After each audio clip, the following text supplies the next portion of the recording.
Terima kasih Anda masih bersama kami di Rumah Pemilu. Saudara, 2 buah baliho calon presiden dan wakil presiden nomor urut 1 dan 2 berada di atas atap pos polisi di Mojokerto, Jawa Timur.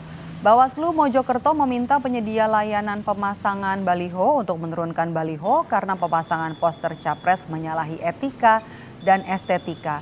Satu reklame calon presiden dan wakil presiden nomor urut 2 Prabowo Gibran terpasang di atas atap pos polisi lalu lintas di pertigaan Pacing, Kabupaten Mojokerto. Dan satu baliho lagi dari capres nomor urut 1 Anies Mohaimin juga terpasang di belakang pos polisi di Mojokerto yang berada di perempatan Pekukuhan.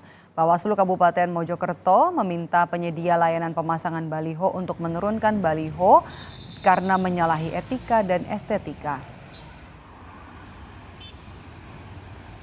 Informasi awal yang berkaitan dengan pemasangan alat peraga kampanye salah satu pasangan calon, baik itu yang di pertigaan Pacing, Bangsal, Mojokerto maupun di perempatan Pekukuhan, Mojosari, Mojokerto.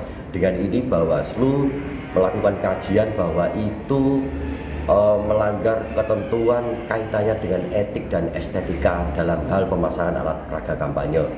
Nah, oleh karena itu Bawaslu memberikan saran perbaikan kepada pemasang alat peraga kampanye tersebut.